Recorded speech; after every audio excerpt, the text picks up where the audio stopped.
ভোটে নির্ঘণ্ট ঘোষণার আগে দেওয়াল লিখন শুরু করল পুরুলিয়া সহ তৃণমূল কংগ্রেস। তবে দলের সমর্থনে দেওয়াল লিখন নয়, কংগ্রেসের সঙ্গে জোটের আশা জিইয়ে রেখে এই প্রচার তাদের। কংগ্রেসের সঙ্গে জোট নিয়ে যখন ধোঁয়াশা, সেই আঙ্গিকে পুরুলিয়ায় তৃণমূল খানিকটা দ্বিধাগ্রস্ত হয়েই জোটের আশা রাখল।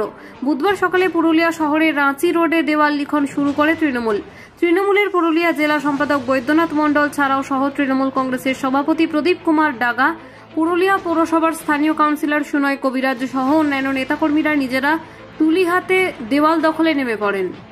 ভাষা বলা যাবে না, এটা আমাদের একটা ফর্মালিটি যে আরম্ভ করেছি আমরা, মানে শহরের তৃণমূল কংগ্রেসের যারা আমাদের কর্মীরা রয়েছেন তাদেরকে এটা আমাদের একটা বার্তা দেয়া যে আমরা প্রস্তুত ইলেকশনের জন্য। আমাদের দল যা সিদ্ধান্ত নেবে, জোট সিদ্ধান্ত নেবে, তাও আমরা প্রস্তুত।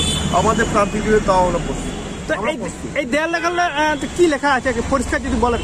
এই দেওয়ালে লেখা আছে আসন্ন লোকসভা নির্বাচনে 2024-এ তৃণমূল সমর্থিত যে প্রার্থীরা তৃণমূলের থাক কিংবা জোট প্রার্থী থাক আমরা সমর্থন করি। মানে জোট প্রার্থীর একটা সম্ভাবনা থাকছে এখন পর্যন্ত দলের কথাবার্তা চলছে, সেই জায়গায় আমরা কি করে বলতে পারি কি না হতে পারে। আর রাজনীতিতে সব সম্ভব। আপনারাও মানে দ্বিধাগ্রস্ত? না, এখন দ্বিধাগ্রস্ত না। এটা দেখুন একটা সময় সাপেক্ষের ব্যাপার আছে। এখন আমাদের দলও অনেক চিন্তা ভাবনা করে সিদ্ধান্ত দেবে। কিন্তু মুখ্যমন্ত্রী তো বলেছিল 42টা আসনে প্রার্থী দেওয়া হবে, তারপরও জোট কেন?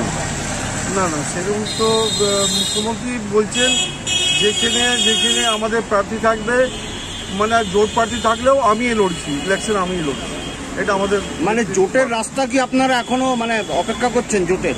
নিশ্চয়ই সারা ভারতবর্ষে যখন ওই রাজনীতি চলছে, জোটের রাজনীতি চলছে। আজকে দেখুন বড় বড় দলও জোট করছে, তো আমরাও কিভাবে আমরা ওইটা অবিশ্বাস করতে পারি? হতেই পারে, জোট তো হতেই পারে।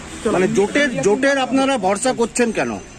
মানে এই আসনটা তো গত 5 বছরে ছিল না, তার আগে তো তৃণমূলে ছিল। তাইলেও কি আপনারা কি কোথাও দুর্বল মনে হচ্ছে? না, আমরা নিজেকে দুর্বল মনে করছি না, নাহলে আমরা এই সাহস করতাম না। আজকেও আমরা দেওয়াল লিখছি, যেই থাক আমাদের প্রার্থী। আপনাদের আগে বলেছি যে আমাদের প্রার্থী থাক, আমরা তার নিয়ে লড়বো। এটা দলের সিদ্ধান্ত, দল সিদ্ধান্ত নেবে। চলো। Bureau report, Bengal views.